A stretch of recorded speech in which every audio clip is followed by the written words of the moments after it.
अच्छा अच्छा अच्छा। अब क्या कहते हैं, अभी तक हमने जितना भी पढ़ा था वो क्या था, कुछ भी नहीं था, सिर्फ एक कुछ विजेट्स थी जिनका इस्तेमाल था, जो हम टाइम टू टाइम पढ़ते रहेंगे, जो चलता रहेगा। अब हमें थोड़ा लॉजिकल वर्क की तरफ साथ साथ जाना है, ताकि हम अपनी लॉजिक को इम्प्रूव करें और हम छोटी छोटी लॉजिक परफॉर्म करें अपनी ऐप के अंदर। अभी तक हमने जितनी भी स्टेट पढ़ी थी वो सारी स्टेटलेस थी। अब हम जा रहे हैं स्टेटफुल विजिट के ऊपर। ठीक है। अब इसको शुरू करने से पहले हमें कुछ चीज़ें पता होनी चाहिए जो बड़ी इंपॉर्टेंट है। व्हाट इज स्टेट मैनेजमेंट, ये बड़ी इंपॉर्टेंट। मैं करता हूँ, मैं अगर पहुँच जाऊँ उधर, हमें सबसे पहले पता होना चाहिए स्टेट मैनेजमेंट होती क्या है।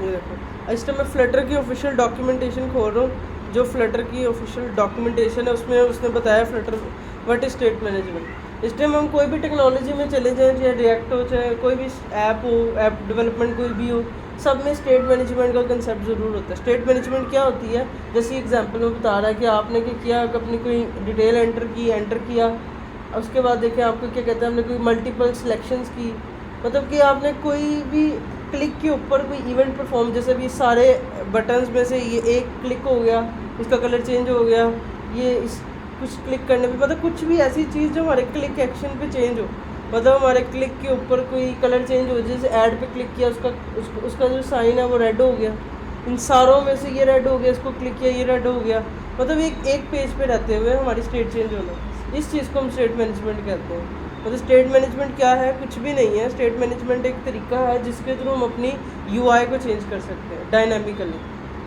ठीक है। तो स्टेट मैनेजमेंट जो सी है वो एक नहीं है, स्टेट मैनेजमेंट बहुत तरह की है। फ्लटर के अंदर खास तौर पे स्टेट मैनेजमेंट की बहुत ज़्यादा चीज़ें हैं। लेट्स सपोज मैं लिखता हूँ स्टेट मैनेजमेंट फ्लटर। ये पहली एक लिस्ट आई है स्टेट मैनेजमेंट की जो फ्लटर की तरफ से प्रोवाइडेड है। अब फ्लटर के अंदर हम कौन कौन सी स्टेट मैनेजमेंट यूज़ कर सकते हैं वो हमें बताएगा। फ्लटर के अंदर जो है ना, सबसे पहली स्टेट मैनेजमेंट है वो प्रोवाइडर है। प्रोवाइडर एक स्टेट मैनेजमेंट है जिसके थ्रू हम अपनी पूरी ऐप की स्टेट को मैनेज कर सकते हैं। ठीक है। इसके अलावा रिवर कोड है, सेट स्टेट है। इस टाइम अब हम यूज़ करेंगे सेट स्टेट। तकरीबन 1-2 हफ्ते जब तक हमारी लॉजिक बिल्डिंग नहीं होती हम यूज़ करेंगे सेट स्टेट को, क्योंकि हमें बेसिकली स्टेट का यूज़ आना चाहिए। ठीक है। सेट स्टेट सबसे लिखा हुआ है लो लेवल अप्रोच है, यहाँ पे लिखा हुआ है, बट ये फ्लटर की बिल्ट इन है।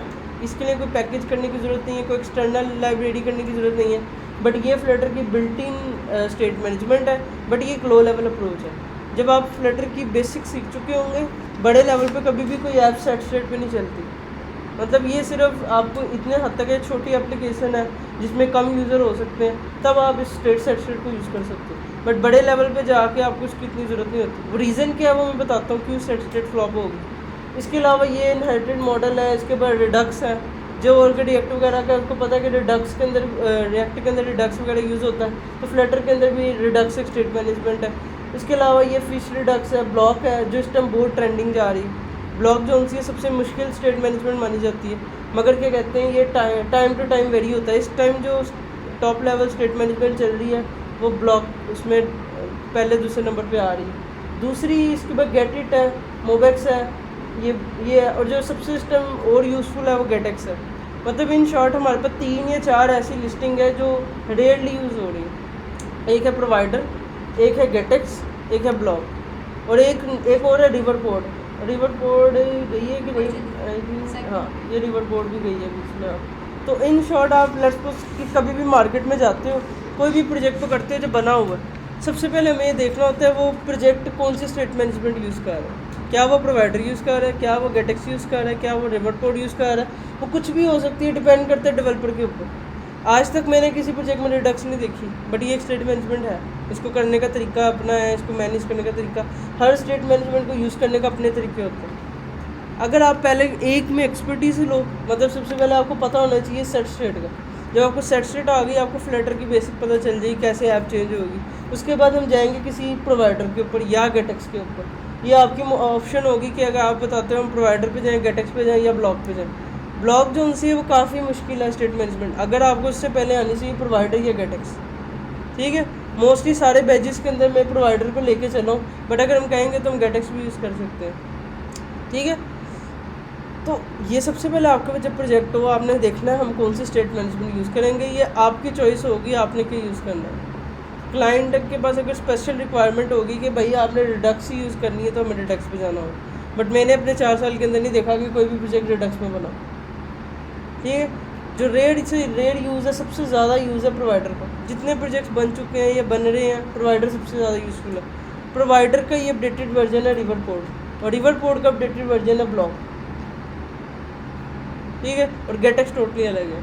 ठीक है, तो इन शॉर्ट स्टेट मैनेजमेंट क्या है कि हम किसी भी तरह अपनी ऐप की स्टेट को चेंज करें, मतलब ऐप की यूआई को चेंज करें, किसी क्लिक के ऊपर कोई इफेक्ट, कोई एनिमेशन, समथिंग, कुछ भी इफेक्ट हो सकता है, तो वो जब भी व्यू के अंदर चेंज होगा वो स्टेट मैनेजमेंट के थ्रू होगा। और स्टेट मैनेजमेंट फ्लटर के अंदर कोई एक नहीं है, बहुत ज़्यादा है, जिसमें से सेट स्टेट इसकी डिफ़ॉल्ट स्टेट मैनेजमेंट है। एक और इसके अंदर इसकी डिफ़ॉल्ट है, जो मुझसे एक इंटरव्यू में पूछ लिया था, मुझे नहीं पता था शुरू में, जब मुझे बाद में पता चला वो ये थी। फ्लटर के अंदर एक और स्टेटमेंट ये इनहेरिटेड विजिट इनहेरिटेड मॉडल, ये भी एक ऐसी स्टेट मैनेजमेंट है जो बिल्ट इन है, बट ये भी इतनी यूज़फुल नहीं है, ये भी एक लो लेवल अप्रोच है। ठीक है, बट मैंने कभी भी किसी प्रोजेक्ट में इसको इस्तेमाल नहीं देखा, बट इसके through multiple state management manage हो रही होती है। मतलब इन शॉर्ट आपको एक ऐसी स्टेट मैनेजमेंट आनी चाहिए जो लो लेवल हो, जिससे सेट स्टेट हम लेके चलते हैं, जो तकरीबन 99% यूज़ हो रही है सेट स्टेट बेसिक्स के अंदर। उसके बाद प्रोफेशनल के ऊपर आपको कोई एक चूज़ करनी पड़ेगी, चाहे वो रिवर पोर्ट हो चाहे प्रोवाइडर हो। अगर आपको रिवर पोर्ट चूज़ करते हो तो आपको पहले प्रोवाइडर आनी चाहिए। ठीक है, रिकमेंडेड कितने टाइम तक, ये जो लिखा ना फ्लटर के अंदर, यहाँ पे ना तकरीबन 3 साल तक एक लाइन लिखी होती थी फ्लटर के अंदर, रिकमेंडेड। मैं हमेशा ये देखता रहता था, मैंने बहुत से इंटरव्यू दिए, सब पूछते थे क्यों ये वाली स्टेटमेंट यूज़ कर रहे हो, तो यहाँ पे लिखा होता था रिकमेंडेड। अब पता नहीं क्यों उन्होंने ये हटा दी, क्योंकि अब प्रोवाइडर से अच्छी ब्लॉक आ चुकी है मार्केट में, तो अब उन्होंने इसके आगे भी रिकमेंडेड नहीं लिखा, बट पहले ये सिर्फ टैग दिया था उसको प्रोवाइडर को, मतलब प्रोवाइडर जिसको आ गई उसको मतलब बेसिक्स आ गई स्टेट मैनेजमेंट। ठीक है, ठीक है, क्या समझ आई? क्या है? ओके, क्या होता है उससे? कम ऑन, कल को यार तुमसे तो ये सवाल पूछेगा, तुम क्या जवाब दोगे? तुम्हारे अंदर अगर कॉन्फिडेंस ही नहीं हुआ। हाँ हाँ, मुझे क्या पता, तुम्हें पता होना चाहिए। अब तुमने तो पूछा ही नहीं, तो मैं तुमसे पूछ रहा हूँ। होती क्या है state management? What is state management? Simple concept है, आप वट एवर अपने अल्फाजों में बताओ कि स्टेट मैनेजमेंट होती क्या।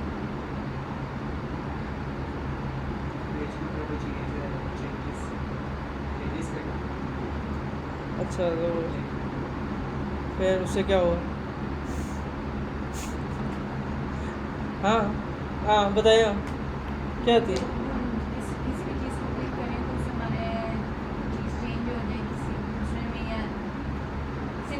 डिजाइन चेंज करना। हाँ हाँ हाँ, यू कैन से। ठीक है, मतलब इन शॉर्ट स्टेट मैनेजमेंट क्या है? कुछ भी नहीं है, एक तरीका है किस तरह से हम अपनी यूआई को चेंज कर सकते हैं अब अकॉर्डिंग माई रिक्वायरमेंट। अभी मैं लेके चलता हूँ, इसकी आपको बड़ी अच्छी एग्जांपल दिखाता हूँ। ये बटन है, ये फ्लटर की एक ऐप है, ये फ्लटर की डेमो एप्लीकेशन है ना।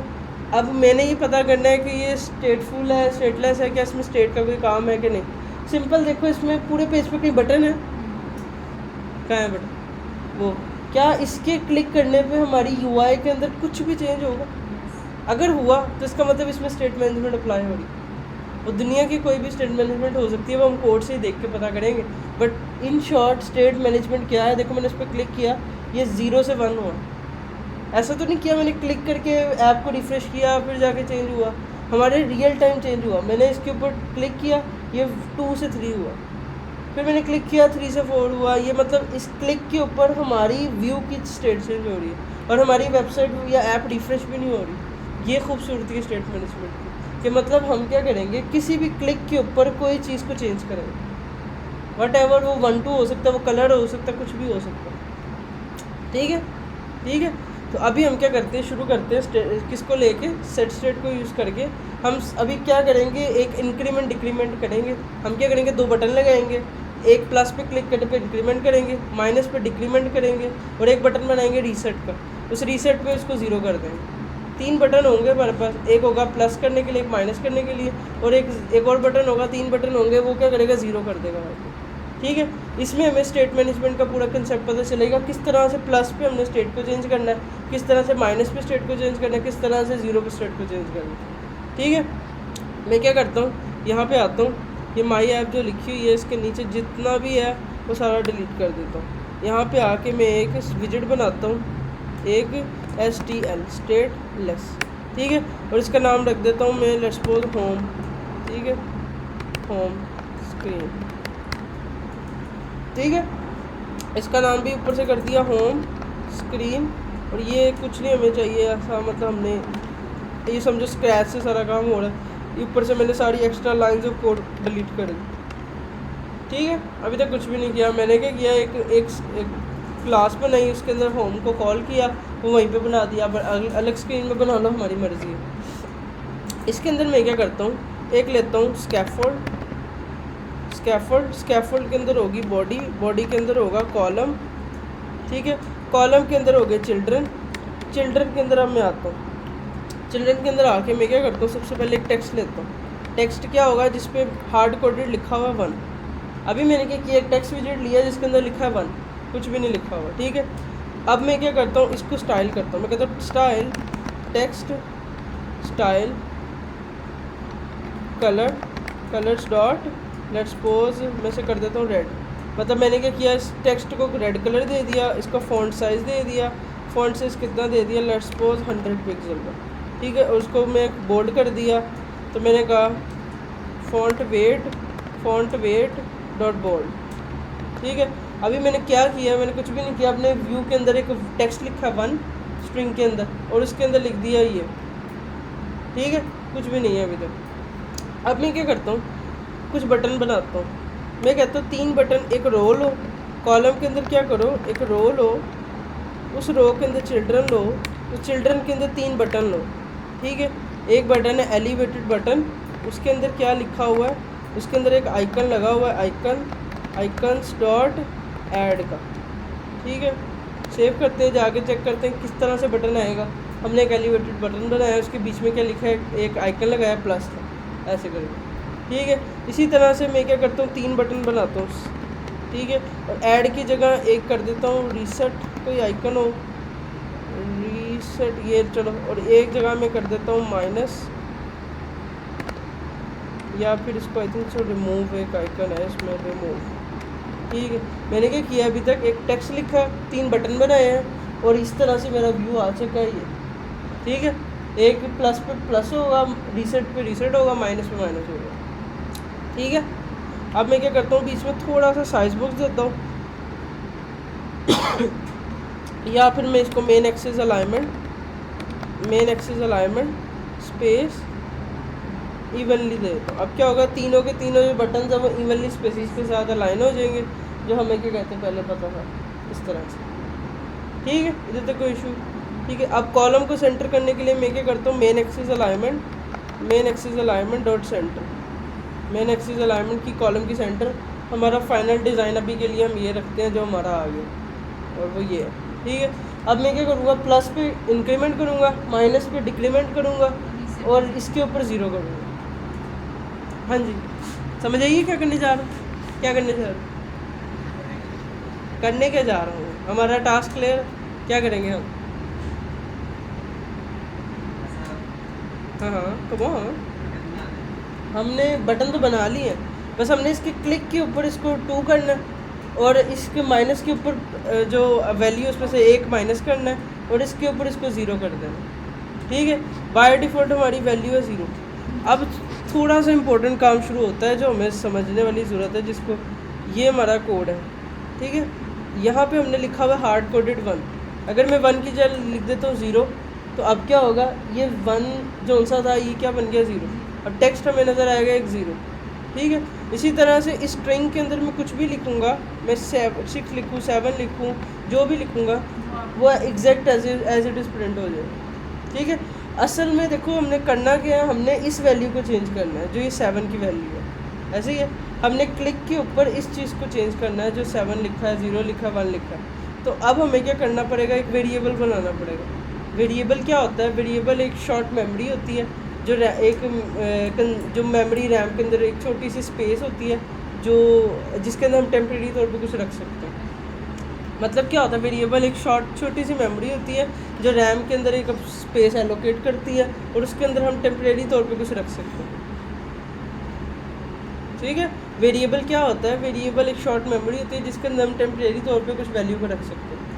ठीक है, वेरिएबल का कंसेप्ट पता है। अभी हम और जाते हैं। ठीक है, मैं इस टाइम स्टेटलेस क्लास के अंदर हूँ, मैं एक स्टेटलेस क्लास के अंदर हूँ, स्टेटलेस क्लास के अंदर। अब फ्लटर के अंदर वेरिएबल कहाँ पे बनाते हैं, वेरिएबल हमेशा ओवरराइड के ऊपर बनाते हैं। अगर आपने कोई वेरिएबल बनाना है किसी भी क्लास के अंदर, चाहे वो स्टेटलेस हो चाहे वो स्टेटफुल हो, आपने क्या करना है, बिल्ड के ऊपर ओवरराइड के ऊपर वेरिएबल बनाना है। इसके दो रास्ते होते हैं, एक आप बनाओ बिल्ड के ऊपर ओवरराइड के ऊपर, और दूसरा होता है आप इस बिल्ड की ब्रैकेट के बाहर यहाँ पे, मतलब बिल्कुल एंड होने से पहले। दो ये तरीके होते हैं, आप यहाँ पे वेरिएबल बनाओ जो आपकी क्लास तक एक्सेसिबल होगा। ठीक है, अभी मैं क्या करता हूँ, वेरिएबल बनाता हूँ बिल्ड से ऊपर ओवरराइड से ऊपर, और उसका नाम रखता हूँ कि ना एक इंट टाइप का वेरिएबल है। इंट क्या होता है, इंटीजर, जो इंटीजर 0 1 2, हम यही तो चाहते हैं हमारी वैल्यू 0 1 2 है। इंट टाइप का वेरिएबल जिसका नाम है let's suppose count is equal 0, मतलब एक हमारे पास काउंट का वेरिएबल है जो बाय डिफॉल्ट 0 पड़ा हुआ। ठीक है, मैंने क्या किया, एक वेरिएबल बनाया, कुछ भी नहीं किया, एक int count is equal to 0। अब वेरिएबल के भी मल्टीपल तरीके होते हैं। वेरिएबल के अंदर जो पहला ये होता है, ये इसकी टाइप होती है, डेटा टाइप क्या होगी, मतलब आप वेरिएबल जो इसमें डेटा जो स्टोर करने जा रहे हो उस डेटा की टाइप क्या होगी। अभी मुझे पता है कि मेरी डेटा की टाइप इंटीजर होगी तो मैंने इंट लिख दी, अगर मेरा डेटा की टाइप स्ट्रिंग होगी तो मैं स्ट्रिंग लिख दूँगा। तो ये डिपेंड करेगा हमारी डेटा की टाइप के ऊपर। हमारा डेटा क्या है, ये 0 1 2 3 4। ठीक है, और ये काउंट क्या है, ये वेरिएबल का नाम है जो हमने कुछ भी रख दिया अभी के लिए। इधर मैं अरहम लिख सकता हूँ, कुछ भी लिख सकता हूँ, बट नेम वो रखो जो मीनिंगफुल हो। मैंने लिख दिया इधर काउंट 0। ठीक है, मतलब क्या किया, मैंने एक वेरिएबल बनाया जिसके अंदर वैल्यू रखी हुई है 0। ठीक है, अब मैं क्या करता हूँ, ये जहाँ पे मैं 7 लिख रहा हूँ ना, यहाँ पे आके मैं डायरेक्ट उस काउंट को यूज़ करता हूँ जो मैंने अभी काउंट का वेरिएबल बनाया। मैंने क्या किया था, अभी एक ऊपर वेरिएबल बनाया ओवरराइड से ऊपर काउंट इज इक्वल 0, और मैंने इस टेक्स्ट विजिट के अंदर उसको कहा कि भाई जो काउंट के अंदर पड़ा है वो शो करवा दो। ठीक है, अब वो एक एरर दिखा रहा है। एरर कैसे मैं देख रहा हूँ, मैं माउस को होवर कर रहा हूँ, वो मुझे बता रहा है the argument type int cannot assign to the type of string. कह रहा है कि आप इस टाइम इंट यूज़ कर रहे हो, बट आप जहाँ पे देने की कोशिश कर रहे हो उसको स्ट्रिंग चाहिए। मतलब कि टेक्स्ट विजिट को हमेशा स्ट्रिंग चाहिए होती है। अगर आपको कभी भी कोई टेक्स्ट दिखाना है टेक्स्ट विजिट, तो आपको हमेशा उसको स्ट्रिंग वैल्यू देनी है। ठीक है, तो मैं क्या करता हूँ, इसके आगे .to स्ट्रिंग लिख देता हूँ। .to स्ट्रिंग ये क्या करेगा, ऑटोमेटिकली इस काउंट को स्ट्रिंग में कन्वर्ट कर देगा इसी पॉइंट पे। ये टू स्ट्रिंग क्या होता है, बिल्ट इन मेथड होता है जो किसी भी डेटा टाइप को कन्वर्ट कर देता है स्ट्रिंग के अंदर। मैंने क्या किया, सेव किया, जाके चेक करता हूँ, कोई भी फ़र्क नहीं होगा, मेरा सेम टू सेम UI होगी, जो 0 मैंने लिखा होगा 0 ही आ रहा है। बट एक हमने जो काम किया, हमने एक वेरिएबल बनाया, अब इस इधर से मैं वैल्यू चेंज करूँगा, ऑटोमेटिकली नीचे इसके अंदर चेंज होगी टेक्स्ट के अंदर। ठीक है, मैंने अभी काउंट के अंदर 9 वैल्यू दिया, ऑटोमेटिकली हमारे काउंट के अंदर 9 आ गई। ठीक है, अब ये हमने सबसे इम्पोर्टेंट था कि फ्लटर के अंदर कैसे हम किसी भी वेरिएबल की वैल्यू को लगा सकते हैं। अगर वो टेक्स्ट विजिट है तो हमने क्या करना है, उसको टेक्स्ट में कन्वर्ट कर दिया, स्ट्रिंग में कन्वर्ट कर दिया और उसको शो करवा दिया। ठीक है, एक तरीका इसको ये था। दूसरा तरीका इसको करने का एक और था। वो क्या तरीका था, हम क्या करते, इस तरह से हम स्ट्रिंग लेते, डबल कोटेशन या सिंगल कोटेशन, इसके अंदर हम क्या करते, काउंट को लिखते और इस काउंट से पहले डॉलर का साइन ऐड कर देते। दो तरीके थे, हम क्या करते, स्ट्रिंग के अंदर उस काउंट को लिखते और उस काउंट से पहले डॉलर लगा देते। अब वो खुद समझेगा कि ये कोई वेरिएबल है जो ऊपर पड़ा होगा और उसने ऑटोमेटिकली उसको शो करवा के स्टोर कर दिया। ये दो तरीके हमारे पास होते हैं किसी भी टाइप को स्ट्रिंग में कन्वर्ट करके शो करा दें। ठीक है, मैं खुद ये फर्स्ट वाला यूज़ करता हूँ, ज़्यादा छोटा है और इजी टू यूज़ है। और इवन जब आप डॉलर का साइन लगा रही थी, डॉलर यूज़ नहीं हो रहा था, तो इसी वजह से नहीं हो रहा था क्योंकि डॉलर का एक मकसद है। और डॉलर का मकसद, अगर आपने डॉलर के साइन को एग्जैक्ट दिखाना है तो आप इससे पहले ये फॉरवर्ड स्लैश ऐड करो, अब उसको बस समझ आएगी कि ये डॉलर कुछ साइन है। बट अगर आप इसको डॉलर एग्जैक्ट यूज़ करते हो उससे पहले तो वो समझेगा ये कोई वेरिएबल है। ठीक है, तो हमारे पास किसी भी वेरिएबल को किसी भी टेक्स्ट विजेट के अंदर दिखाने के दो तरीके होते हैं। एक तरीका होता है हम उस कोई भी टाइप का वेरिएबल है उसको हम क्या करेंगे डॉट स्ट्रिंग करके शो करा देंगे, या फिर दूसरा तरीका ये हम सिंगल या डबल कोटेशन में ये डॉलर का साइन उससे पहले ऐड कर देंगे। ठीक है, ठीक है, आ रही है कि नहीं भाई, तो नींद में लग रहा है। ठीक है, अभी तक हमने कुछ भी नहीं किया, हमने एक वेरिएबल बनाया, उस वेरिएबल के थ्रू वैल्यू दी है, कुछ भी यूनिक चीज़ नहीं है, अब सिर्फ एक वेरिएबल बनाया। कंसेप्ट क्या सीखा, एक वेरिएबल होता है जिसकी मल्टीपल टाइप होती हैं। अभी सिर्फ मैंने दो ही बताई हैं, इंटर स्ट्रिंग, अभी बहुत ज़्यादा टाइप्स हैं, वो हम टाइम टू टाइम एक्सप्लोर करेंगे। बट सिर्फ मैंने अपने यूज़ के मुताबिक इन टाइप ले लिया जो 9 है जिसके अंदर वैल्यू, और ये इसके अंदर पड़ेगा। अब मेरा काउंटर हमेशा 0 से स्टार्ट होना चाहिए। ठीक है, मैंने बाय डिफ़ॉल्ट वैल्यू 0 दे दी, अब इसको चेंज अभी नहीं करूँगा। ठीक है, अब मैं आपको कहता हूँ कि यार अति क्या करो, आप एक इंक्रीमेंट बनाओ। आपने क्या करना है, इस प्लस पे क्लिक करने पे इस 0 को 1 करना है। और देखो मैं इस पर अभी तक क्लिक कर रहा हूँ, कुछ भी नहीं हो रहा, क्योंकि हमने अभी तक इसका और इसका कोई कनेक्शन बनाया ही नहीं है। मतलब ये 0 एक काउंट वेरिएबल है, उसको पता ही नहीं है कि इसके साथ क्या करना है। तो अब मैं क्या करता हूँ, अपने जाता हूँ प्लस वाले बटन के अंदर और उसके ऑन प्रेस के अंदर। ऑन प्रेस क्या होता है, जहाँ पे हम अपनी लॉजिक लिखते हैं। हम प्रेस के ऊपर कोई लॉजिक लिखेंगे कि अब क्लिक हो तो ये हो, अब क्लिक हो तो ये हो। तो मैं अपने ऑन प्रेस के अंदर आया, यहाँ पे मैंने क्या किया, लिखा काउंट, मैंने लिखा प्रिंट क्या होता है, जिसके अंदर हम अपने प्रिंट के अंदर देख सकते हैं कि क्या मतलब हो रहा है। मैंने लिखा count plus plus. Count plus plus क्या करेगा, काउंट के अंदर प्लस प्लस का इंक्रीमेंट करेगा। Oh shit,